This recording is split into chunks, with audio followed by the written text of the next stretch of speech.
వాక్య భాగం నుంచి యోహాను సువార్త 19వ అధ్యాయము 28వ మాట చదువుకుని తరువాత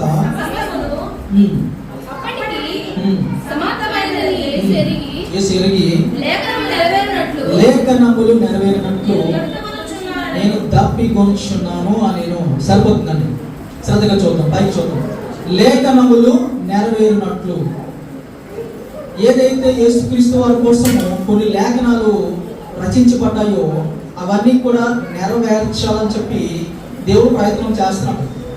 ఆయన కోసం కొన్ని లేఖనాలు ఉన్నాయి, కొన్ని ప్రవచనాలు ఉన్నాయి, కొన్ని విషయాలు చేయాలి అని చెప్పి రాయబడి ఉంది. ముందుగా తండ్రి అయిన దేవుడు రాసి ఉంచాడు.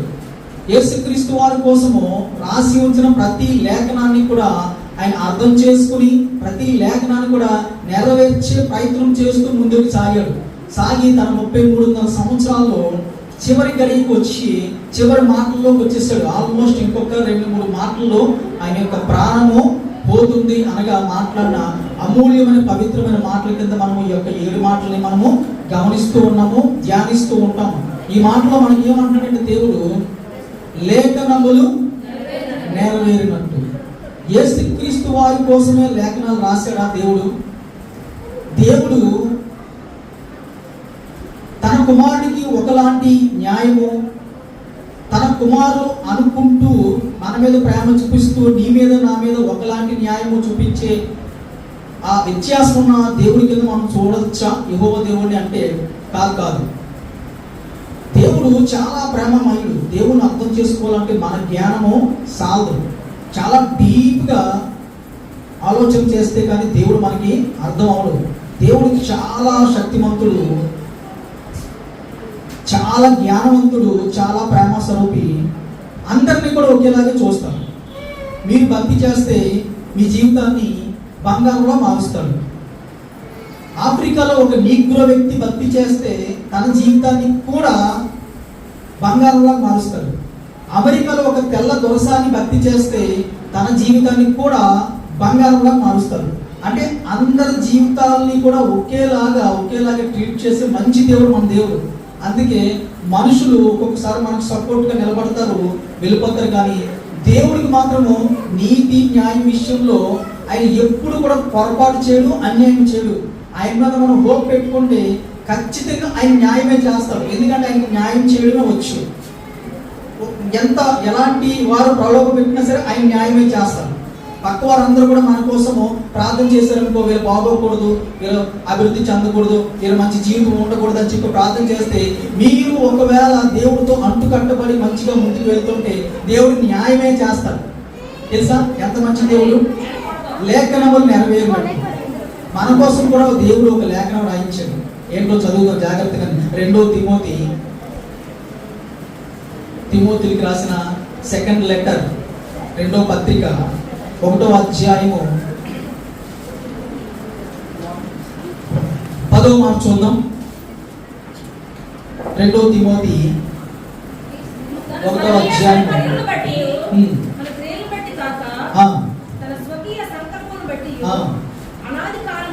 అనాది కాలమునే క్రీస్తు యేసునందు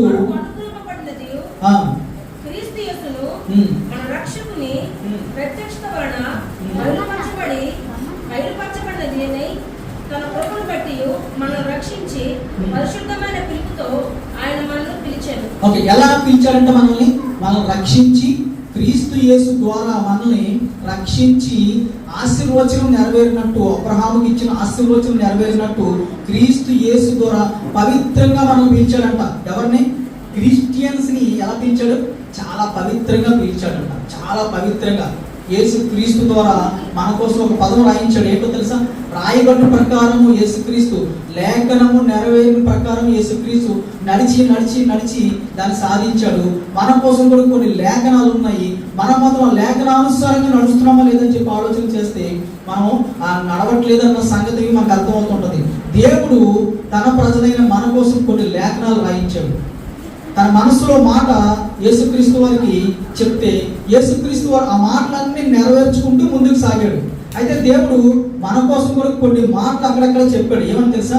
ఇదిగో మిమ్మల్ని పరిశుద్ధంగా నేను పిలుస్తున్నాను, నేను నా ప్రాణం పెట్టి మిమ్మల్ని కొన్నాను, మీరు ఎలా ఉండాలో, మీరు ఎలా బ్రతకాలో, ఎలా మాట్లాడాలో మీకోసం నేను కొన్ని లేఖనాలు రాయించాను అని చెప్పి దేవుడు చెప్తాడు.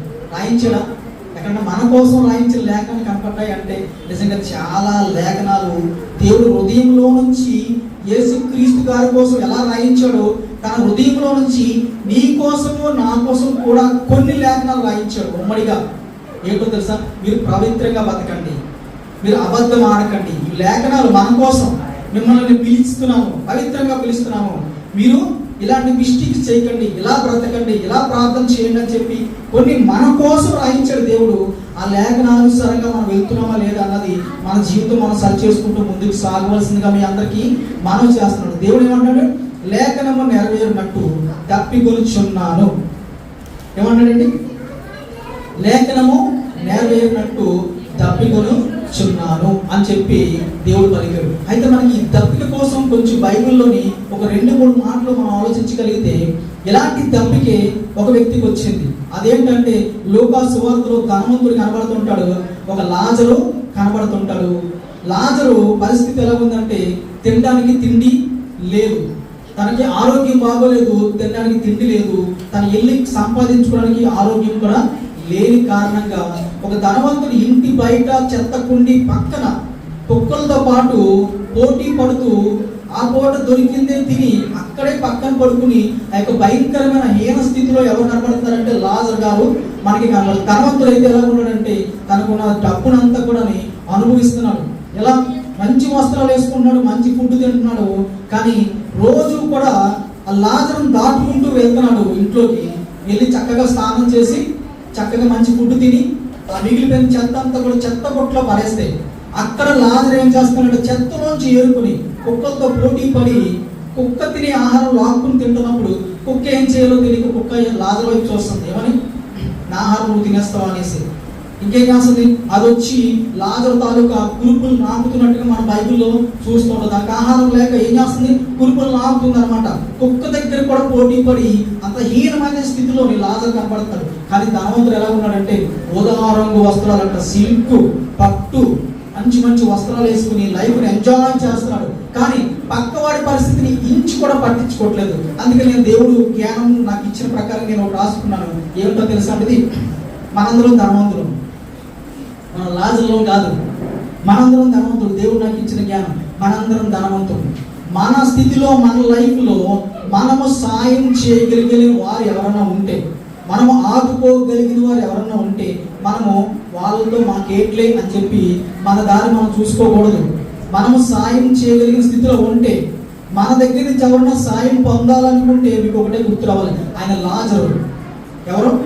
మన దగ్గర నుంచి సాయం పొందే స్థితిలో ఉన్నవాడు, హీనంగా ఉన్నవాడు లాజరు. అతను లాజరు, మనం ధనవంతులు. ఇప్పుడు ధనవంతుడు ఏం చేశాడు? ఆ రోజు లాజరును పట్టించుకోలేదు, కనీసం సరైన ఫుడ్ పెట్టలేదు, కనీసం కేర్ తీసుకోలేదు. తన లైఫ్ని తన కోసం బ్రతికి చనిపోయాడు. అయితే మనం కూడా మన లైఫ్ని మన కోసం బ్రతికి చనిపోకూడదు. ఖచ్చితంగా మనం ఏం చేయాలంటే మన లైఫ్ని దేవుడి కోసము బ్రతకాలి, ఇతరుల కోసం కూడా బ్రతకాలి. ఆ ధనవంతుడు చేసిన తప్పుని మనం చేయకూడదు. లాజరు విషయంలో ధనవంతుడు తప్పు చేశాడు, మనం అలా చేయకూడదు. మనకి అవకాశం ఉంటే ఎవరికైనా ఆహారము పెట్టాలి. ఆహారం ఉన్న వాళ్ళకి ఆహారం పెడితే శాపం వస్తుంది. అర్థమవుతుందా? కడుపు నిండిన వాడికి ఆహారం పెట్టి గొప్పగా గెంతుతున్నావు అనుకున్నావు, శాపం వస్తుంది. ఆహారాన్ని వ్యర్థం చేస్తామని చెప్పి దేవుడు నీ మీద కోప్పడతాడు. ఎవరికి ఆహారం పెట్టాలి? కడుపులో ఖాళీ ఉన్నవాడికి, ఆకలి ఉన్నవాడికి నువ్వు ఆహారం పెట్టాలి. మదర్ తెరిసే గారి బర్త్డే వస్తుంది. అప్పుడు చూడండి, ఎక్కలేని సోషల్ బిహేవియర్ వచ్చేస్తుంది ఒక్కొక్కరిలోకి. అప్పటి వరకు ఆలోచన రాదు, అప్పుడు మాత్రం వచ్చేస్తుంది. మదర్ తెరీసాకి కన్న కొడుకుల్లాగా కన్న కూతురులా ఫీల్ అయిపోయి 2000 పట్టుకెళ్ళిపోయి పులిహరి పొట్లాలు, టిఫిన్ ప్యాకెట్లు, బిర్యానీ ప్యాకెట్లు కొనేసి ఇచ్చిన వాడికే ఎత్తుంటారు. మళ్ళీ ఎక్కువ తిరగరు. 1 కిలోమీటర్ సరౌండింగ్ లో ఎవరైతే వస్తారో, ఏదైతే వస్తుందో ఇచ్చిన వాళ్ళకే ఇస్తుంటారు. ఆడేం చేయదో తెలియక ఒకటేమో కింద క్లాత్ కింద పెడతారు, డబ్బాలో పెడతారు, వాళ్ళకి ఇచ్చేస్తారు. అలాంటిది చెయ్యకండి దయచేసి. ఒక 5 కిలోమీటర్లైనా పర్లేదు, 100 ప్యాకెట్లు పంచకండి, 5 ప్యాకెట్లు పంచండి. ఆ డబ్బులు తీసుకెళ్లి పెట్రోల్ వేయించుకుని 10 కిలోమీటర్లు వెతకండి. ఎవరి దగ్గరైనా కడుపు బాగా చూడండి, ఆ నిండిందా అడిగి ఇవ్వకండి. పాపం వస్తుంది, శాపం వస్తుంది. దేవుడు ఒప్పుకోడు, అసలు ఒప్పుకోడది. అస్సలు ఒప్పుకోదు. అది అసలు దాన్ని ఏమంటాడు తెలుసా? అది మూర్ఖత్వం అంటాడు. దేవుడికి నచ్చుతుంది. దేవుడైతే అలా చేస్తారా చెప్పండి? దేవుడైతే కడుపు నిన్నోడికి 4 ప్యాకెట్లు, పక్కన ఉన్నవాడికి మళ్ళీ ఇంకో ప్యాకెట్ ఇస్తారా? ఇవ్వడుగా. మరి మీరెందుకు ఇస్తున్నారు? ఇవ్వద్దు. దయచేసి మీరు దూరంగా వెళ్ళండి. కష్టపడి వెళ్ళండి, పర్లేదు. 5 ప్యాకెట్లు కొనుక్కోండి. 5 ప్యాకెట్లు ఎవడైనా నిజంగా ఆకలిగా ఉంటానికి ఇవ్వండి. ఆడు దీవించిన దీవున మీకు 10 తరాల పాటు మీకు వచ్చేస్తుంది. ఆడు కడుపు నింపితే. ఈరోజు కడుపు ఖాళీగా ఉండి ఆకలేస్తుంది అన్నవాడు చాలా రేరుగా కనపడుతుంది. ఎందుకంటే 5 రూపాయలకి భోజనం దొరికేస్తుంది ఈరోజు మన ప్రభుత్వం. 5 రూపాయలకి ఆడు 4 సిగ్నల్ పాయింట్లు దగ్గర 4 సిగ్నల్ పాయింట్ దగ్గర అడుక్కుంటే కనీసం 20 రూపాయలు వస్తుంది. ఆ రోజు కలిసిపోతుంది. అది ఎప్పుడైతే ఎక్స్పీరియన్స్ చేస్తారో అడుక్కునే వాళ్ళు, మరి ఇంకా పని లేదు, పాటు లేదు, కష్టం లేదు, ఏమీ లేదు, వెళ్ళి ఈ సిగ్నల్ పాయింట్ నాది. ఎప్పుడు చూసినా తాడిచెట్టు పొలంలో ఒకటి చెయ్యి లేకుండా వస్తాయి. ఇక్కడ వరకు ఉంటుంది చెయ్య. చూస్తే కుర్రోడు 20 సంవత్సరాలు ఉంటాయి. ఎప్పుడు చూసినా ఆ సిగ్నల్ పాయింట్ ఆడికి రాసి ఇచ్చేసారు. ఎవరు ఇచ్చారో తెలియదు. సంతకం పెట్టాడు, రిజిస్ట్రేషన్ చేసేసారు. ఆ సిగ్నల్ పాయింట్ దగ్గరే ఉంటాడు. చెయ్య ఇలా అంటూ ఉంటాడు. ఇంకో చెయ్యి ఉంది, దానికి హెల్త్ బాగుంది, కళ్ళు బాగుంది, తల బాగుంది. ఆడు మళ్ళీ షేవింగ్ కూడా చక్కగా చేసుకుంటాడు. అటు ఇటు కాకుండా చేసుకుంటాడు. ఆడు వచ్చి అడుక్కుంటాడు. అలవాటు అయిపోయింది. ఇదొక వ్యాపారం అయిపోయింది. ఇదొక ఉద్యోగం అయిపోయింది. చాలా డబ్బులు వస్తాయి. కానీ అలాంటి ఆలోచన కలిగిన వారందరినీ కూడా దేవుడు తీసుకెళ్ళి ఎక్కడ చేస్తాడు? నరకంలో పడేస్తాడు. తెలుసండి? కష్టపడకుండా ఈజీగా సంపాదించేస్తాం అనుకుంటున్నారు. కానీ దేవుడు తనకిచ్చిన విలువలను చంపుకొని, మనసును చంపుకొని చేసే పనికి దేవుడు ఒప్పుకోడు. అస్సలు ఒప్పుకోడు. విలువలు ఉంటాయి. కష్టపడి నీ కాళ్ళు లేకపోయినా సరే నువ్వు పని చేయొచ్చు, నీ చేతులు లేకపోయినా సరే నువ్వు పని చేయొచ్చు. నీకున్న కొద్దిపాటి జ్ఞానంతో నీ పరిస్థితి ఎలా ఉన్నా సరే నువ్వు కష్టపడి పని చేయాలి, అంతేగాని అడుక్కుని తినాలి అన్నది వాళ్ళు చేసే చూస్తున్నాం. ఎవరికి ఇవ్వను. ఒకరైతే ఇలాగా అర్థం కొట్టి మరీ మాట్లాడుతూ నాకు మండిపోతుంది. వాళ్ళ తాలూకు హిస్టరీ మొత్తం నాకు గుర్తొచ్చేస్తుంది. ఏంటంటే వాళ్ళు తింటున్నారు, వడ్డీలకి ఇస్తున్నారు, అడుక్కునే వాళ్ళు వడ్డీలకి ఇస్తున్నారు, తింటున్నారు. ఇంటికి వెళ్ళిపోయిన తర్వాత వాళ్ళకి సెకండ్ లైఫ్ ఉంటుంది. డ్యూటీ దిగిపోయిన తర్వాత వాళ్ళకి సెకండ్ లైఫ్ ఉంటుంది. తెలుసా మీకు? చూడండి, ఒక రోజు ఒకరిని అబ్జర్వ్ చేయండి. ఒక రోజు అంతా సెలవు పెట్టి వాళ్ళు అడుక్కుని చీకటి పడిపోయిన తర్వాత 7 గంటలకి ఇంటికి వెళ్ళిపోయిన తర్వాత మెల్లగా వెనకాల వెళ్ళండి. ఇంటికి వెళ్ళిన తర్వాత వాళ్ళ ఇల్లు చూడండి.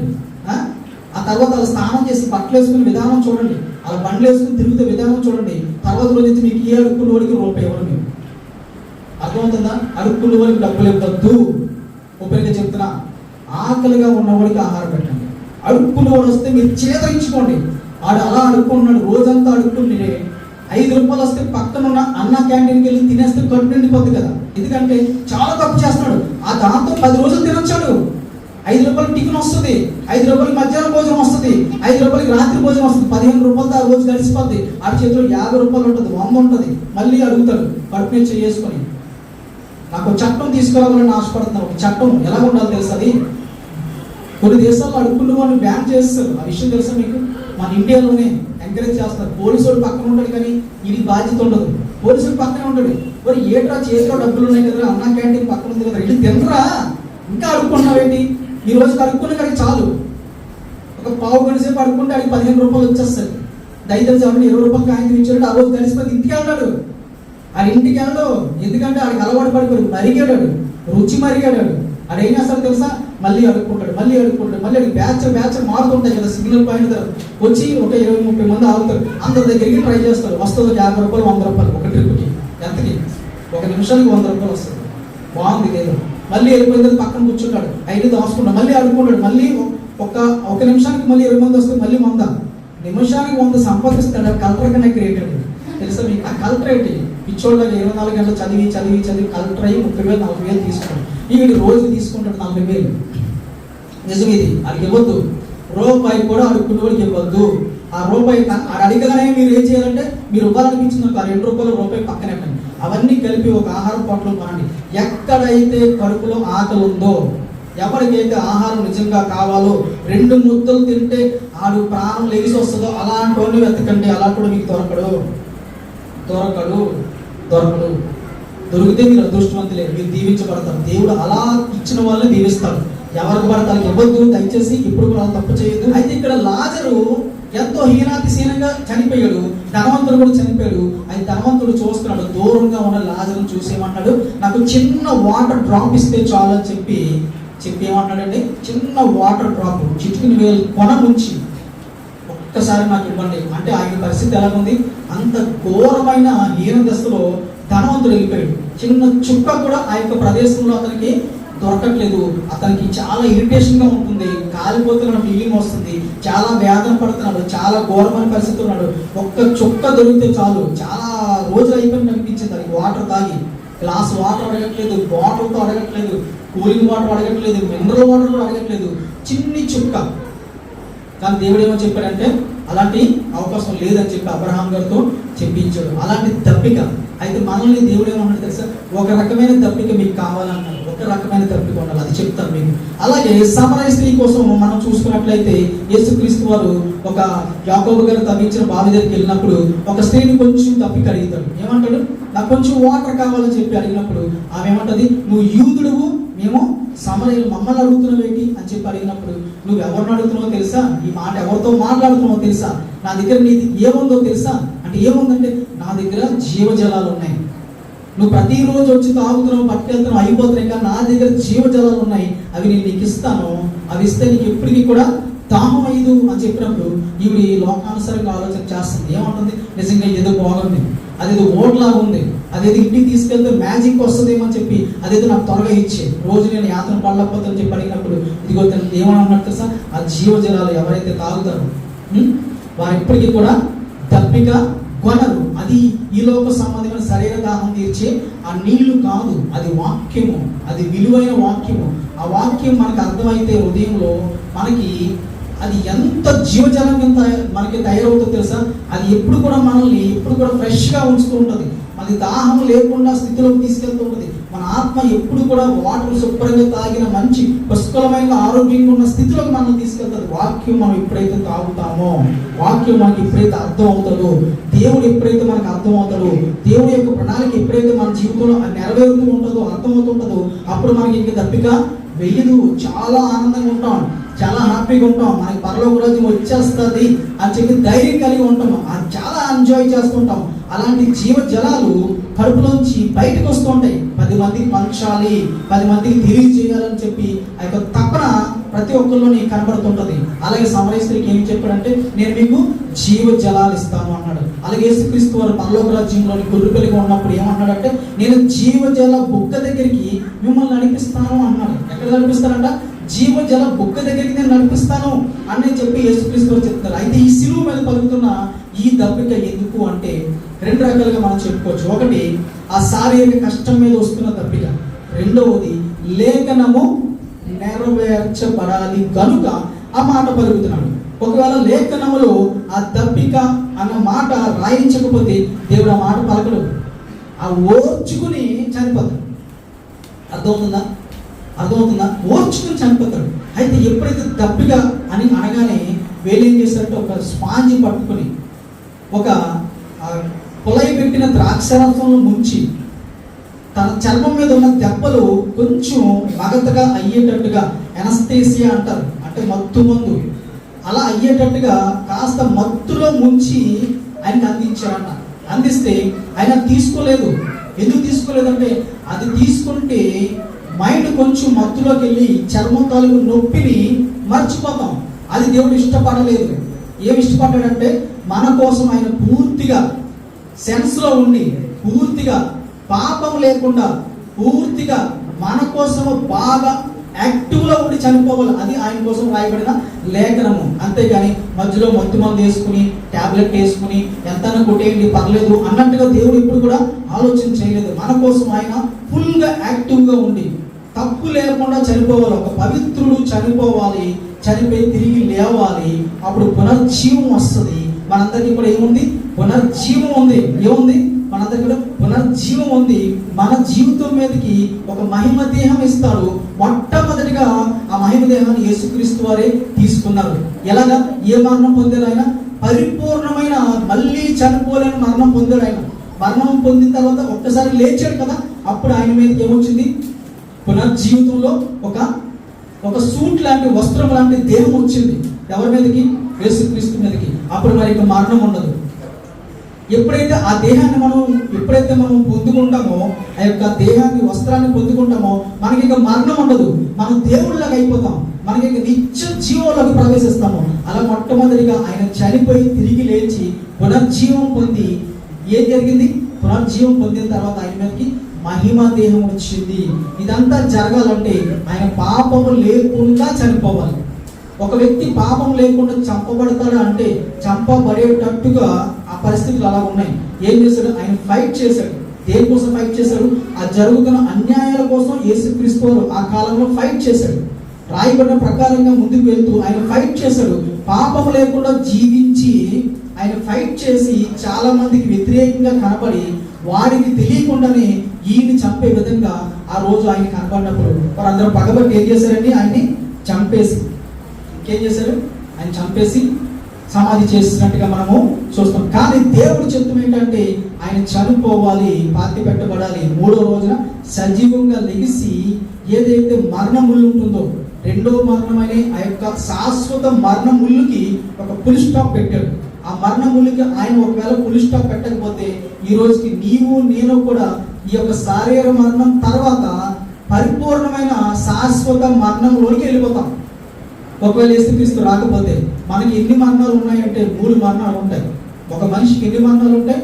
3 మరణాలు ఉంటాయి. ఒకటి మన శరీరం నుంచి బయటకు వచ్చేయడం, ఆత్మ బయటకు వచ్చేయడం, అది ఒక శారీర మరణము. రెండవది ఆదాము దగ్గర నుంచి తండ్రి అయిన దేవుడు వెడలిపోయాడు చూసారా? దేవుడు సన్నిధిలోంచి ఆదాముని బయటికి త్రోసివేసాడు చూసారా? ఆత్మ విడిచిపెట్టేసింది చూసారా? అది 2వ మరణం. అంటే దేవుడి యొక్క సన్నిధి మనకి దూరం అయిపోతాడు. అది ఆల్మోస్ట్ మరణంతో సమానం. అది సంసోనికి తన బలము, తన ఆత్మ తన బయటికి వెళ్ళిపోయినప్పుడు అది మరణం కింద లెక్కది.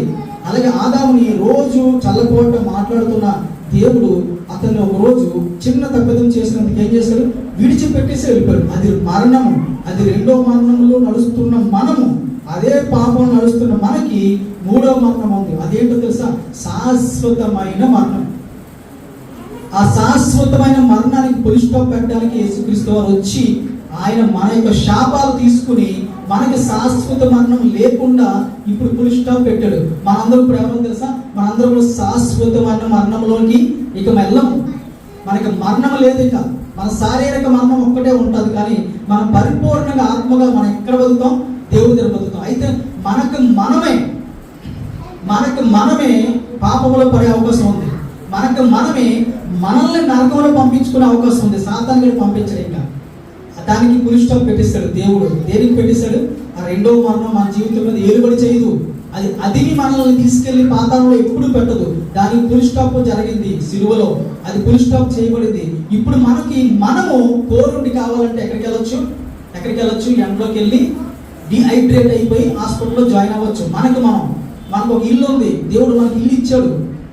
మన ఇంట్లో ఉండొచ్చు హ్యాపీగా. కానీ మనము ఎండలోకి వెళ్ళి తిరిగి డిహైడ్రేట్ అయ్యి హాస్పిటల్లో జాయిన్ అయ్యి అయితే మరణం కూడా అయిపోవచ్చు. మనం పాపం చేయొచ్చు, మనము తప్పిదం చేయొచ్చు, మనం పాపంలో నడచ్చు. స్వేచ్ఛ ఇచ్చాడు దేవుడు, మనం కంట్రోల్ చేయట్లేదు.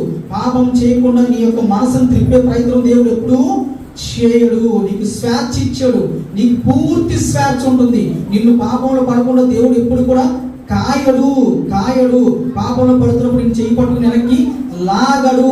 వ్యసనంలో ఉంటున్నప్పుడు బలవంతంగా నిన్ను వెనక్కి లాగడు. ఒక తప్పిదం చేస్తున్నప్పుడు బలవంతంగా దేవుడి మధ్యలో అడ్డు పడడు. ఎందుకంటే అలా అడ్డుపడితే అది ఏమైపోద్ది అంటే నిరంకుశ పాలన అయిపోద్ది, అధికార దుర్వినియోగం అయిపోద్ది. తనకు నచ్చినట్టుగా మనం ఉండాలి అనే ధోరణి అయిపోద్ది. అది దేవుడికి నచ్చదు. దేవుడు తనకు నచ్చినట్టుగా మనం ఉండాలని చెప్పి కండిషన్ పెట్టే దేవుడు మన దేవుడు కాదు. మన దేవుడు ఏమన్నాడు తెలుసా? నాకు నచ్చినట్టుగా నువ్వు తప్పు చేయొద్దు అని కండిషన్ పెట్టట్లేదు. అప్పుడు ఏమైపోతాం? అందరం పవిత్రులు అయిపోతాం. నువ్వు పాపం చేయొద్దు, తప్పు చేయొద్దు, అది చేయదు అని కండిషన్ ఏమీ లేదు. అన్నీ చెప్తాడు. స్వేచ్ఛ అయితే నీకు ఇచ్చేసాడు, పూర్తి స్వేచ్ఛ నీకు ఇచ్చాడు. నీపై మరణం అయితే లేదు. 2వ మరణమైన నరకమైతే మనందరికీ ఎవరికి కూడా లేకుండా కొట్టివేశాడు. అయితే మనకున్న స్వేచ్ఛని మనం దుర్వినియోగం చేసుకుని, మనకున్న స్వేచ్ఛని మనము లోకం మీద ఆశ మీద ఆ స్వేచ్ఛని మనం లోకం మీదకి వెళ్ళిపోయినట్లయితే తప్పిదం చేసినట్లయితే ఆ మరణం మళ్ళీ మన మీద ఏలుతుంది. చనిపోగానే ఎక్కడికి వెళ్ళిపోతాం? నరకం వెళ్ళిపోతాం. అప్పుడు మళ్ళీ దేవుడు ఎంతగానో బాధపడతాడంట. ఇందుకైనా నేను శిలువ మీద చనిపోయింది, ఇందుకైనా నేను కష్టపడి నా ప్రాణం పెట్టింది, మీ మీద డైరెక్ట్గా ఉన్న మరణాన్ని కొట్టేశాను కదా, మరి నీకు నువ్వు ఎందుకు నా నరకంలోకి వెళ్తున్నావు? నీ మీద ఇంక మరణం ఏలుబడి లేదు, మరణం ఇక నీ మీద ఏలుబడి చేయదు. నేను బలవంతకాలంగా మరణం నిన్ను నరకం అంటే అప్పుడు చెప్పే పరిస్థితి లేదు. నేను ఆ శాపాన్ని భరించాను. కానీ నీకున్న స్వేచ్ఛకి నువ్వేం చేస్తున్నావు? నీకు నువ్వుగా తప్పిదములో పడుతున్నావు, నీకు నువ్వుగా పాపం అని తెలిసిన అదే చేస్తున్నావు, నీకు నువ్వుగా తప్పు మార్గంలో వెళ్తున్నావు, అందులోనే నడుస్తున్నావు. పొరపాటున చనిపోతే, ఇప్పుడు ఎవరు ఎక్కడ చనిపోతారో తెలియదు కనుక పొరపాటున పాపంలో చనిపోతే దేవుడికి రెండో సిలువ వేసినట్టే. మనం ఆ పాపంలో మనం చనిపోతే ఆయన యొక్క సిలువ యాగాన్ని మనం దుర్వినియోగం చేసినట్టు, ఆ విలువ లేకుండా చేసినట్టు అయిపోతుంది. క్రైస్తవులు అందరూ తెలుసుకోవాలి, పాపంలో మళ్ళీ నడవకూడదు, పాపంలో మళ్ళీ మనం పరిగెట్టలేదు. మన పాపంలో ఉన్నప్పుడు మనం చేసిన పాపాలన్నీ కూడా సిలువ మీద కొట్టి వేసిన తర్వాత మనం ఇంకా స్వేచ్ఛగా దేవుడి కోసమే బ్రతకాలి. పాపం నడిచిన కాలం చాలు అంటున్నాడు పౌలేసు భక్తుడు. జరిగిన కాలం చాలు, అనుభవించిన కాలం చాలు, పాపం ఇక చాలు, ఇక్కడ చాలు. ఇక మీరు ఏం చేయాలంటే సిలువను చూస్తూ ముందుకు వెళ్ళాలి, సిలువ యాగాన్ని గుర్తు చేసుకుంటూ ముందుకు వెళ్ళాలి. మరణం మనపై ఏలుబడి చేయదు. మనం తప్పిదం చేసి మళ్ళీ మరణం కిందకి బానిసల కిందకి వెళ్ళదు. ప్రతి పాపము నిన్ను బానిసత్వం పట్టుకుని ఏం చేస్తుందంటే నరకానికే తీసుకెళ్తుంది. ఏ పాపము కూడా నిన్ను పరలోక రాజ్యం తీసుకెళ్లే గొప్ప లక్షణం ఆ పాపానికి లేదు. ప్రతి పాపము కూడా నిన్ను తీసుకెళ్లి ఏం చేస్తుంది? బానిసల కింద చేసి ఈ లోకంలోని అదే విధంగా సిలువ మరణాన్ని కూడా విలువ లేకుండా చేసి దేవుని అవమానించి రెండవసారి సిలువ వేస్తూ మనం తీసుకెళ్ళి నరకం చెప్పే ప్రయత్నము మన స్వేచ్ఛ చేస్తుంది. ఎవరు చేస్తారు? మన స్వేచ్ఛ చేస్తుంది, మన ఆలోచన చేస్తుంది. కంట్రోల్ లేని ఆలోచన శక్తి పొరపాటున దేవుడు నీకు ఇచ్చాడు. నిన్ను అదిమి పట్టుకుని ఆలోచనలు కూడా అదిమి చేయించే పరిస్థితి దేవుడు చేయట్లేదు. తనకు నచ్చినట్టుగా నీకు ఆలోచించాలని చెప్పి నిరంకుశ పాలనలోకి నీ ఆలోచనలు ఆయన చేతితో పట్టుకుని నడిపించట్లేదు. నువ్వు అతను నచ్చినట్టుగా ఆలోచన చేయాలని చెప్పి అతను నిజంగా ఆలోచన చేయట్లేదు. నా కుమారుడు నాలాగే పాపము చెడు అన్ని తెలిసినా సరే పాపం చేయకుండా నిలబడే శక్తి ఉంది కనుక నాకు, ఎవరికి? తండ్రి అయిన దేవుడికి, ఎవరికి? కుమారుడైన దేవుడికి, ఎవరికి? పరిశుద్ధాత్మ దేవుడికి, ఎవరికి? నీకు. 4వ స్థానంలో ఎవరు వస్తారు? నువ్వెవరు? నువ్వు మనిషి అనుకుంటున్నావా? చెప్పండి, మీరందరూ మనుషులా? ఎవరు చెప్పారు మీరు మనుషులని? ఎవరైనా చెప్తే నమ్మకండి. మీకు తెలుసా? ఒక మాట చెప్పి ముగించేస్తాను. యెహోవా దేవుడు, యేసుక్రీస్తు వారు దేవుడు, పరిశుద్ధాత్మ దేవుడు. మీ పేరు పెట్టుకుని చెప్పండి, మీరు కూడా దేవుడు. ఎందుకంటే మీరు ఆత్మగా దేవుళ్ళలోంచి విడగొట్టబడ్డారు. యేసుక్రీస్తు వారు ఆత్మగా దేవుళ్ళలోంచి బయటకు వచ్చాడు, సొంతంగా బ్రతికాడు. ఒకప్పుడు ఉమ్మడిగా ఉన్నారు ముగ్గురు. తండ్రి అయిన దేవుడు తనలోంచి తాను ఒక శక్తిని తనలాగే డిజైన్ చేసి బయటికి తీశాడు. తను యేసుక్రీస్తు వారుగా ఉన్నారు. ఆయన ఎలా ఉన్నాడంటే ఆయన ఓన్ నాలెడ్జ్తో ఉన్నాడు. మళ్ళీ తను కూడా కంట్రోల్గా లేదు. తండ్రి అయిన దేవుడు తను కంట్రోల్ చేయట్లేదు, తన ఓన్ నాలెడ్జ్. అలాగే పరిశుద్ధాత్మ దేవుడు కూడా అలాగే నిన్ను కూడా తనలోంచి బయటికి తీశాడు.